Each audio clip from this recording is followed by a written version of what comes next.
Outcome Memories is finally out, and I'm finally covering it. Hello everyone. In this video, I'm going to be doing three main things. I'm going to analyze the gameplay, what's good and what isn't, and the characters and their individual strengths, weaknesses, and overall power levels in this game. This section should help a lot of people having a hard time with the game currently, too. I'm then going to criticize what I do and don't like about the current gameplay structure, individual character balancing, maps, and the like. Finally, I'll then give some of my own opinions and just casually talk to everyone about it and why I think this game has so much potential. This game is probably my favorite asymmetrical game on Roblox right now, and I really want to do this game justice in this video. Keep in mind, these developers are so hardworking, and they work fast. Not only do they care about all of our feedback, but naturally, I think some of the things in this video might quickly get small balance tweaks, so just keep that in mind as we go through this video. Hello everybody, The general gameplay of Outcome Memories is that up to 7 survivors have to face off against 1 executioner. While 7 is the maximum amount, you will most commonly be paired up with 4 to 5 survivors due to how Roblox matchmaking works. Every asymmetrical game out there has different resources at a survivor's disposal, and those resources are what the game balances itself around. In Dead by Daylight, it's a combination of map design and the resources on said map as well as survivor builds. In Forsaken, it's a combination between stamina and abilities. In Outcome Memories, this game is heavily reliant on abilities and their very specific cooldowns, as well as heavily emphasizing teamwork. This is one of my biggest pieces of advice for anyone looking to improve in this game, and especially improve their executioner gameplay. Learn every survivor. The specific cooldowns of characters and how they work are extremely important to understand, and carelessly autopiloting in this game is a good way to get stunned as executioner. Equally so, you don't want to overextend your own character's influence to try not to trip over one another. If someone else is probably going in for a stun, you don't need to add on to that, and you can likely just save your cooldown for the next opportunity. Your job as survivor is just going to be doing what you can to protect your fellow teammates and doing your best to minimize the amount of damage the executioner can do. Once 80 seconds are left in a match, it's time to escape by reaching a specific point on certain maps. This game has no stamina, unlike many other Roblox asymmetrical games, so it's extremely important you use your abilities in the most efficient manner, and stay by your team so they can also protect you. Being singled out or isolated in this game is tremendously dangerous, and you're at a massive disadvantage if X catches you alone. With that said, let's quickly go over 2011X, the only executioner in version 0.1. X is a straightforward executioner. Don't let that fool you though. By no means is he a killer that can brute force his way through the survivors. This will probably go for every executioner coming to this game. You can't just autopilot when playing. Jumping into the center of a crowd of survivors is an easy way to get stunned and lose all of them. Instead, use your abilities to approach from a favorable angle and try and herd them away from one another. This is the specialization of X.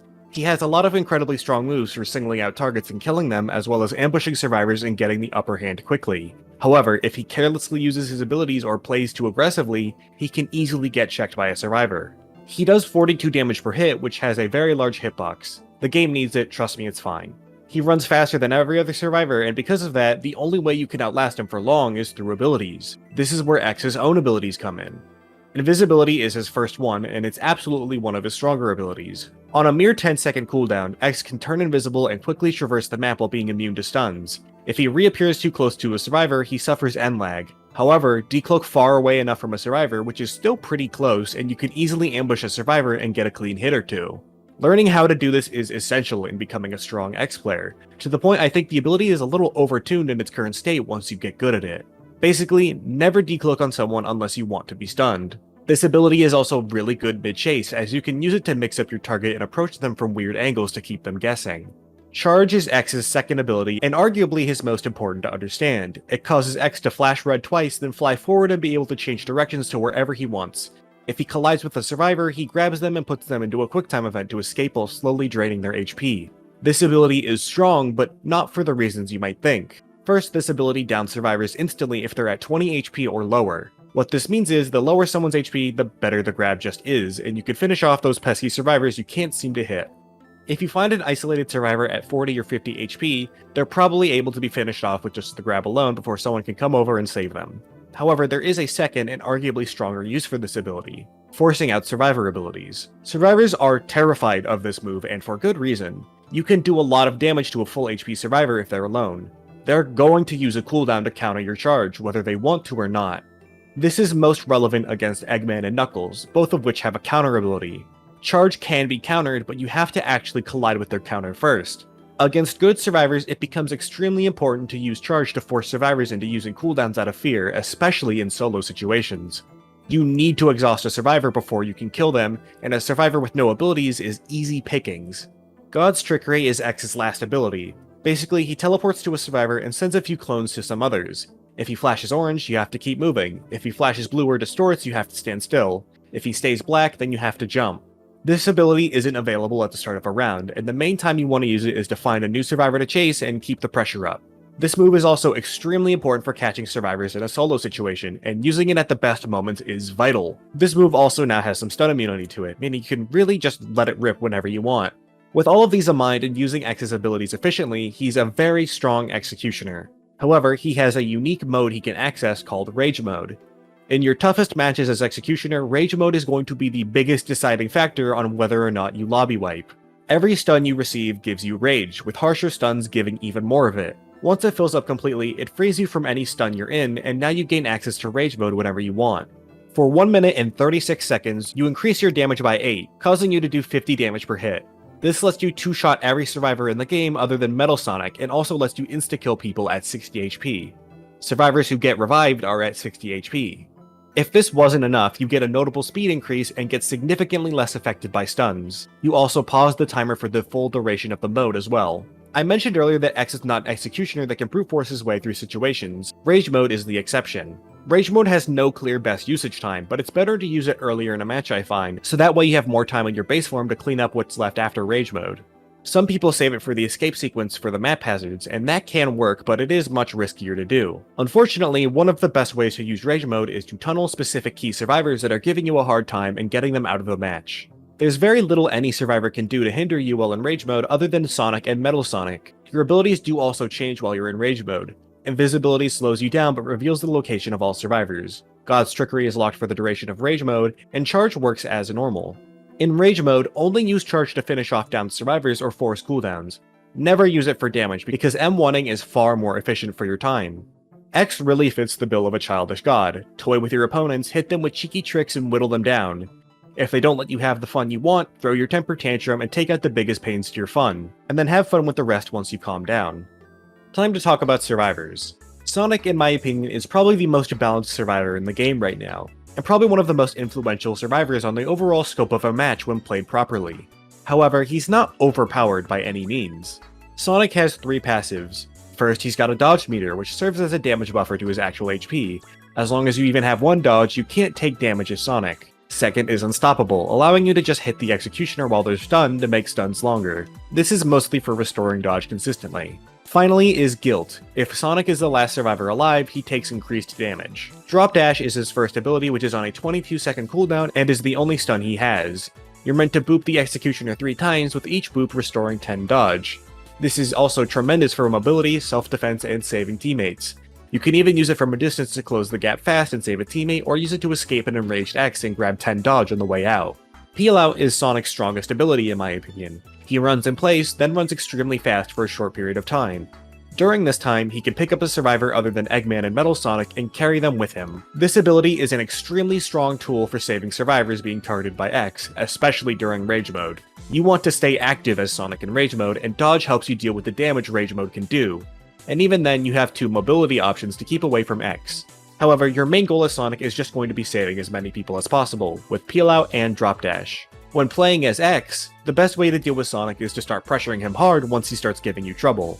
You can burn through his dodge really quickly, as he doesn't get a speed boost when using it. Once he starts taking damage, he'll probably back off for a while. Otherwise, you can just commit to killing him or downing him. Sonic, like most characters, is very weak to being extensively focused. Just be aware of his drop dash cooldown, and you have a timer at the top to help you track it. Keep this in mind. Don't get stunned, and he's really easy pickings, as Peel Out can't be safely used in a chase without full dodge or a stun first. Tails, on the other hand, is one of the weakest survivors in the game currently, in my opinion, primarily because he's a survivor that faces a lot of hurdles that other stronger survivors don't.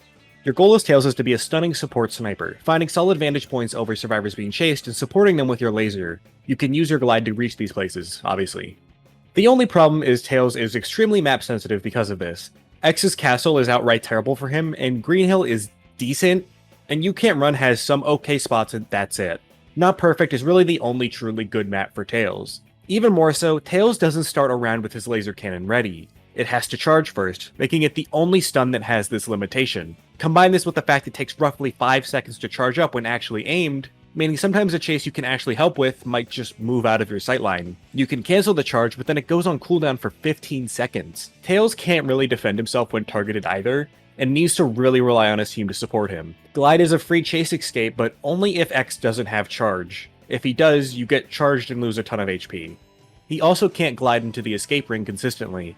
This could absolutely get you killed. Canceling the glide in general is also just inconsistent. Tails is also just completely useless in Rage mode. X is just able to instantly escape the stun and hit Tails before Tails can even do anything, and he's still firing the laser, so he's slow. Tails is just in a really bad spot right now. He's super map sensitive and heavily dependent on his team. He's a very one-note character that doesn't have a lot of flexibility, and he's generally just a bad matchup against X on top of all of it. He's simultaneously a character that's heavily dependent on his team, yet his abilities encourage him to be very far away from them, and the only way he can support people in version 0.1 is through stunning. Knuckles is a very solid survivor, nothing more, nothing less. He has 2 stuns, one being a lunging attack and the other being a counter, both on extremely short cooldowns. His regular punch can be charged to 3 levels, each one increasing the stun's power further. A fully charged punch will even slow down the killer after the stun ends. Knuckles can cancel his punch normally at any time, putting it on a 5-second cooldown, and he can also activate his counter while charging, transferring the punch's charge level to the counter. Knuckles has a lot of mind games because of this. You can absolutely feint a more experienced and aware X player while also shutting down the less experienced ones with your extremely strong abilities and short cooldowns. While he is strong and can even rival Sonic in terms of overall annoyance to the Executioner, he's also very weak to being focused for extended periods of time like every other survivor. Being counterbaited is especially punishing, just like it is in any other game, and can result in Knuckles taking a lot of damage. He also has no mobility, meaning he's very reliant on landing his cooldowns to consistently and effectively stay alive in a solo situation. While he does have his wall cling and glide, hitboxes are also very vertical, making juking hard in this game, and using cling for that isn't very worthwhile. The glide itself is okay. I don't know why Knuckles has to drop like a rock after gliding for only a few seconds, because I don't think it would really be that much stronger if he could just keep going with it.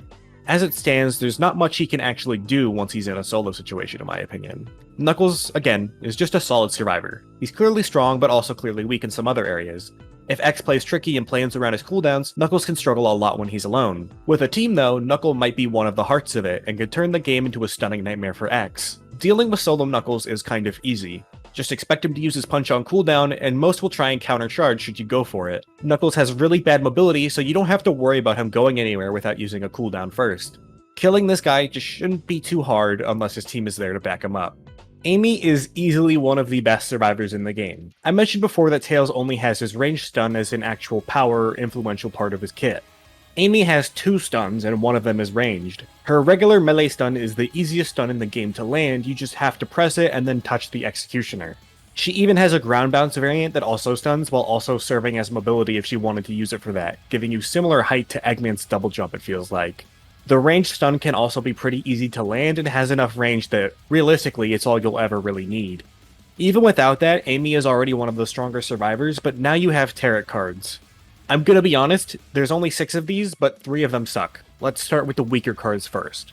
The Moon is easily Amy's worst card. Just pause the video and read this effect, I shouldn't need to explain why this is bad. Next is Strength. It makes you slower and take more damage for some reason. However, in exchange for this, she gets 5 seconds of stun on both of her stuns. So not only does this card just make it way easier to die, but now you also feed X more Rage Mode. Even if X already used Rage Mode, it's still bad. It's not a good card at all. The world is kind of just offensive to me as a Sonic fan because it has Sonic on it, but it makes you slower. Anyways, the global highlighting of this is actually pretty strong, but I don't think it's worth the trade-off of the speed. Speed is one of the only things you have in this game to protect yourself. This leaves her only 3 good cards. First is the Sun. Amy can heal herself and everyone around her up to 75 HP. Any teammates around her get slowly blinded. As long as they can open their eyes, they can see. It's easily one of her best cards. Next is the Fool. It increases her speed but nerfs her stuns. A stun is still a stun. It'll free someone from X's charge or allow them to gain space in a chase. Not only that, but it just makes it easier to land her stuns. It's good. Emperor used to be insane, now it's just really good. She gets a 0.5 speed boost and 15% damage resistance. Before it was a 1.5 speed boost. Still easily one of her best cards, it's just ever so slightly weaker. Amy can re-roll her cards, and basically you're always looking for a combination of these 3. The world is absolutely usable, especially with the Sun, it's just not the level of Emperor or Fool. Basically, Amy is really strong, and in my opinion, she's in the running for one of the best survivors in the game. Dealing with Amy can really depend on her cards and the person playing her, but the usual applies. Try to get her to burn her cooldowns, and then get hyper-aggressive during that downtime. Cream. I don't think Cream is very good. She's the healer. This means you'll get tunneled every match if you play her. Her passive ability Cheese lets her heal twice as fast until she gets injured enough for Cheese to die. Once Cheese is dead, she still heals really fast. Glide is her second passive, which just lets her glide. It's basically a better version of Knuckles' glide, but it's still too situational and awkward to use to be super good. If she's the last survivor alive, she gets to automatically dodge 3 attacks that can be countered by Knuckles before she starts taking damage. Heal is her first main ability. She heals the people around her. Wow! It can only be cancelled if nobody is in range of it, meaning she's basically built to be griefed by her greedy teammates. I don't know why she can't just cancel it whenever she wants, especially with how unbearable playing her can already be, but whatever. Next, you have Dash. Dash has Cream lunge forward. Wow! And if she hits an Executioner or Survivor, she pushes them back, and Cream bounces backwards, taking 2 damage and getting a small speed boost.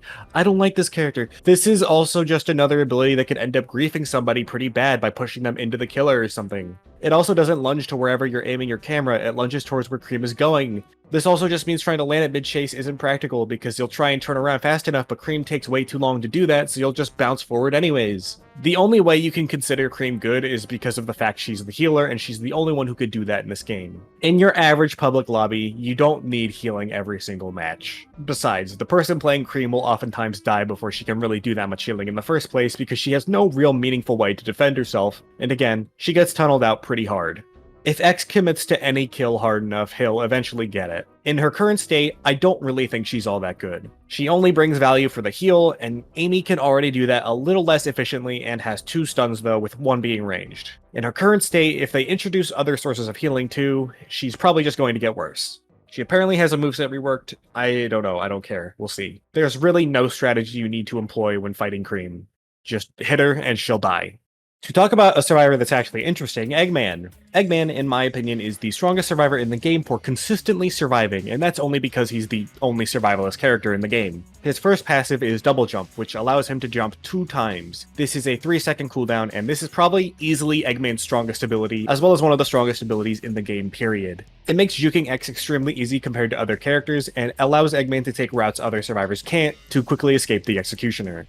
His first ability is Jetpack Boost, which just makes him run really fast. He can still jump and double jump in this state, and it's just really strong and it has a short cooldown. Energy Shield is Eggman's second ability, which lets him shield himself for 3 seconds. If he gets hit during this duration, he stuns the Executioner for 2 seconds. This ability's visual lingers longer than the actual shield, meaning don't be afraid to swing at him when he looks shielded as long as you know the timing. Despite being a selfish character inherently, Eggman has a lot of niche support options. He can use his shield to deny charge or jump in front of attacks, and he's the best character for high-risk revives other than Sonic if you're going against a camping Executioner. In order to deal with Eggman as Executioner, you really need to play around his cooldowns. You need to do your best to force them out and then capitalize on that downtime. Be careful with his double jumps and always try to move where you think he's going to land. He's probably the hardest survivor to actually pin down and kill. Metal Sonic is a weirdo. He has 3 passives. One is damage resistance, making him take half damage from all Executioner damage sources. The next is just a proximity indicator, which beeps faster the closer he is to an Executioner. The final one just makes him explode on death, stunning the Executioner for a pretty long time. Metal has 175 HP, but only has 1 life. If he goes down, he dies for good. His first ability is Destructive Charge. He charges up for a moment, then flies across the map at extremely high speeds. If he collides with the Executioner, he can then carry them around and ideally slam them into a surface. He'll stun regardless. This ability stuns for an extremely long time, but damages Metal Sonic in the process. On a map like Not Perfect, you can ideally punch X off a cliff into the void or something. Use this ability to grab X when he's chasing someone and forcibly relocate him away from your team, then try to escape yourself. If you take damage during the startup of Destructive Charge, it cancels the ability and the Executioner will bypass your damage reduction, dealing true damage.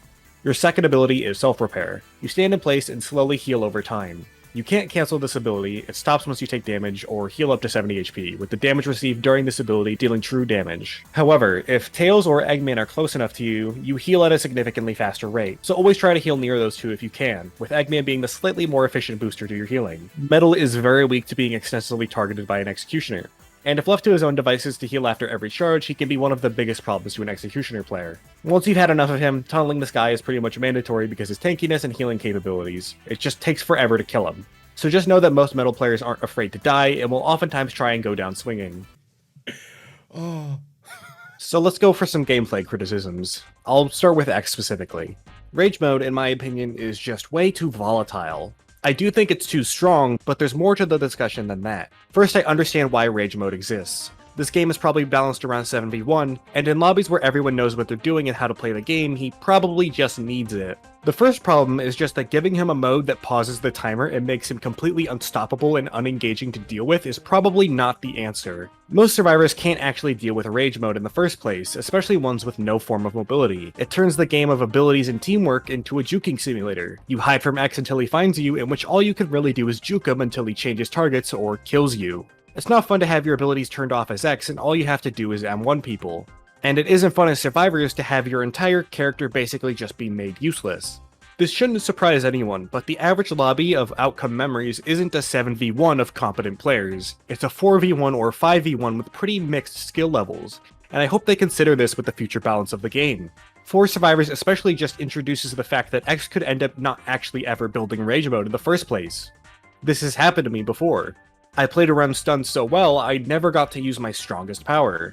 Not that I really wanted to in the first place, it was 4 people. The game doesn't actually get easier the less people there are, it can even be harder in some ways. This is what I mean by rage mode being volatile. In the right hands, it's way too strong, and he's way too reliant on external factors for how important it is to the effectiveness of him in some lobbies. Even then, I think just giving X this much emphasis on utilizing this mode to win is lame. If you have to absolutely give him a rage mode of some kind, I'd at least want it to actually enhance and further evolve his kit, rather than restrict most of it and dumb him down to just an M1 juking monster. Make the rage mode button a stun parry. Make his abilities enhanced with new additional effects and maybe even shorter cooldowns. Encourage survivors to play together and protect each other, but still allow X to whittle them down in this rage mode despite them doing this. So just to summarize, I think the ability is extremely boring to use and unengaging for both sides of the game. A good chunk of survivors just can't deal with the numerous buffs X get. It's far too volatile in its current state. Sometimes he struggles with it, other times he can just win off it, and it's far too difficult to predict the effect it'll have on a match once it's actually used. In some cases, of course, he might also just never gain access to it. I think having a killer that's designed around forcing survivors to stun them is interesting, but I don't think he does a very good job at making that fun. He's kind of double dipping on 2 different niches, and he doesn't really do a good job with one of them. And again, him being the only killer in this game makes it kind of the least fun part of the game right now. I'd rather it be changed. I think the ability also just encourages tunneling a little bit too much. I get tunneling is a viable strategy and pretty necessary to do in many different asymmetric games. I've played so many of them after all, especially when it comes to more supportive characters.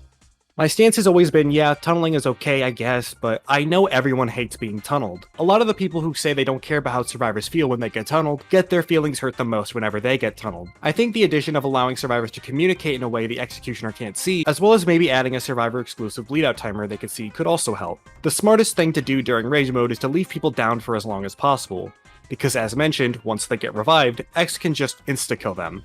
You don't have any authority as a survivor when you get revived, and as such, it's very easy to get griefed by well-intentioned teammates. For survivors, as it stands right now, I think Survivor is really fun most of the time, but we're here to criticize, so let's do that. I think the game is a pretty well-balanced state right now in terms of survivors only. I just think that Tails and Cream are a little too weak and inconsistent, and Amy is kinda able to do too much in comparison to them.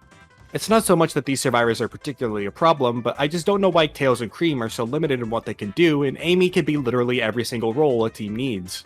This game also just isn't perfect. Cream's heal is kind of buggy, and she should also just be able to cancel it whenever she wants. As I mentioned earlier, Tails can sometimes struggle to fly into the exit ring, and canceling his flight is also inconsistent. Canceling abilities in general is also just inconsistent, and there's no indication on if you can or not. Cooldowns also just aren't one-to-one with their actual cooldown. For every cooldown there is, you typically have to wait an extra second or 2 before you can actually use it, and that feels very clunky. But really, I don't have that much of an issue with survivor balance or experience, and I assume Tails, for example, will get more utility or something like being able to carry people and stuff at some point too. It's just some survivors are doing so much, and some are doing so little. Maps are also a hot topic. Here's my thing, I don't know what makes a good map in this game yet. What I can say is that X's castle is just ridiculously large, and there's a ton of play area that just isn't utilized until the escape sequence. Not to mention how annoying escaping on that map can actually be. Green Hill is just whatever. I think it's kind of annoying how much grass is everywhere, but that's about it. I don't really like the lightning at the escape either. You can't run is really weird. There's only really 2 exits worth going towards, with the other ones just kind of being way too hard to locate or way too far out of the way to use. Also, the unique escape hazard just isn't very clearly communicated to people. I love Not Perfect though, but let's just go into my thoughts and opinions section now, I guess. You fiddled the riddle. In its current state, I think Outcome Memories is a really solid foundation. It just needs some more characters and probably just needs to tweak up the balance and refine some character kits. For being just a version 0.1, this is some of the most fun I've ever had in an asym game on Roblox, and I'm excited to see how this game is going to shape up in the coming months. A lot of people are very critical of the Executioner gameplay, and don't find it fun because they keep on getting stunned over and over. While I do understand that, I do consider playing Executioner in this game to be a far different experience from playing killer roles in other games. I find I just get punished the hardest in this game for autopiloting. I think for a lot of people there's definitely a skill issue here, and I don't mean that condescendingly. It's a new game, there's a lot of people who are still just learning how it works. The complete lack of information in the actual game itself certainly doesn't help in that regard. However, I do think people also have a point with it being a stun nightmare because it kind of is. There's a lot of validity to that claim, and not everyone who complains about stuns in this game has a skill issue or something. Unfortunately, I don't really have any silver linings to give you, and I suppose the game is kind of just like that. I've already given you all the advice I can in making your killer matches smoother. What I can personally say is that I don't actually mind being stunned in this game. It might be because of my Sonic fan bias, I just don't mind it. Someone might even say I actually have fun getting stunned in this game. To flesh this out more, Not Perfect is genuinely, unironically, my favorite map in the game. I've had so many laughs playing on it, I've awkwardly fallen off the map or straight up died several times. I don't think it's a perfect map, but I do think it's fun. You can call me sick in the head because I probably am, but I'm still into it. I understand my own personal feelings and way to have fun with the game is probably a lot different from a lot of other people. This isn't to say I don't understand people's criticisms of the game in that aspect. I absolutely understand where a lot of people are coming from, and I want to echo those sentiments with the platform everyone has given me. Eggman's double jump is pretty ridiculous in certain parts of certain maps, and every character having a stun can be extremely hard to deal with, and I don't want to downplay people's frustration with that in my video. X should absolutely be stun immune when using God's Trickery. It's got such a long cooldown, he can't control who it targets, and it's meant to start chases. So at least let me give you my own personal mindset when playing this game. A big part of asym games is the power fantasy of it. The killer role is the role you're meant to feel powerful in. It can be really frustrating, especially so if you're a Sonic.exe fan or something, to have this really cool game come out and be met with as much resistance as the survivors can bring to the table to that power fantasy. It can shatter it completely in some cases. And outside of that, you don't need to be immersed in the power fantasy of Sonic.exe to find getting stunned frustrating. Getting immobilized in any game is frustrating. For me, there's enough variables that line up for me though to help alleviate that. I'm getting an S rank just for playing Executioner and full rewards for it. I don't get any kind of reward for lobby wiping. I don't see a reason why I have to lobby wipe every match to feel like I did well, honestly. I certainly don't need that ego boost. Equally so, there's some cases on the survivor side where, yeah, you kinda just have to accept you're gonna die in that situation. So ever since this game has come out, I've just been trying to play in the most fun and exciting way I can. It doesn't always pan out that way, but I've been having fun that way. I like to challenge myself to see how many people I can down before I start killing people without going easy on anyone either. If someone comes back after getting revived, I'll kill them, sure. I want to play in a way that's not just fun for others, but it's fun for me too.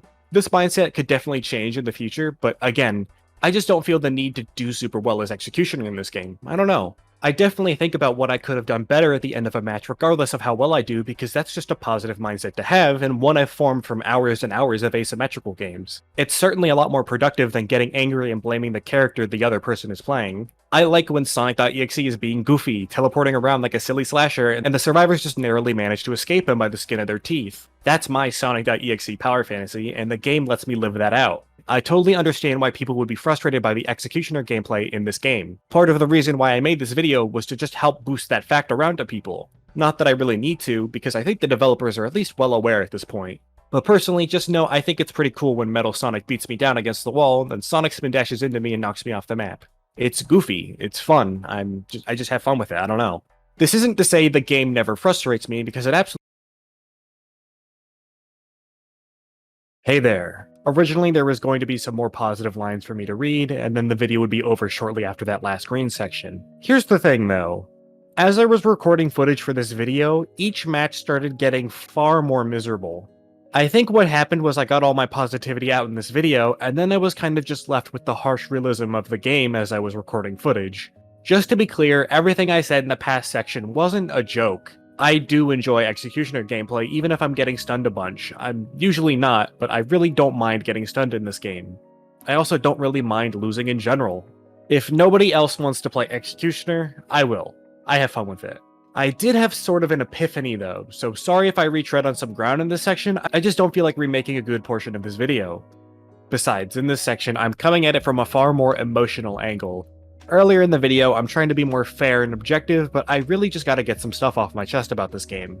Everything about this game is super high quality, visuals are great, I really like the music, all that stuff. Everything is good except for the current balancing of the game. I don't really like it. So I've already criticized rage mode in this video, but I do think it kind of is like the root of all evil, and most of the problems in this game can be traced back to it.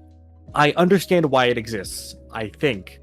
Rage mode exists because you get stunned a lot if everyone knows what they're doing and you're in a full 7-person lobby in Outcome Memories. It can feel impossible to almost do anything. Especially if those people are all like in a Discord call communicating super hard or something.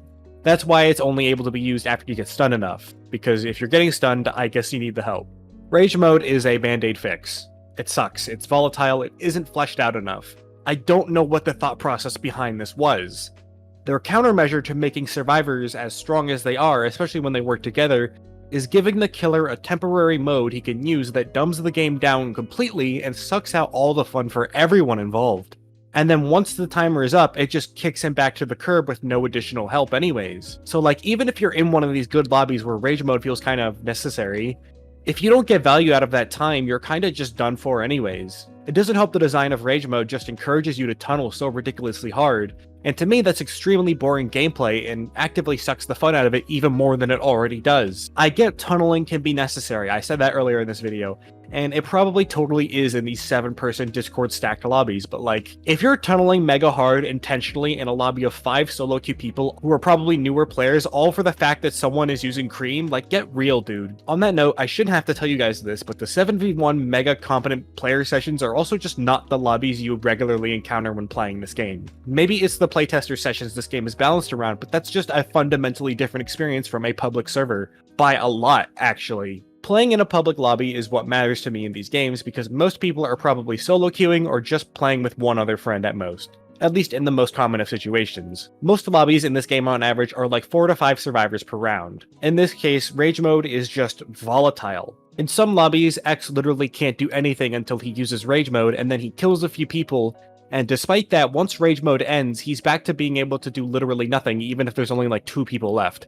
And that's because the person playing X isn't very good in the first place, and rage mode is just a crutch for him to do good.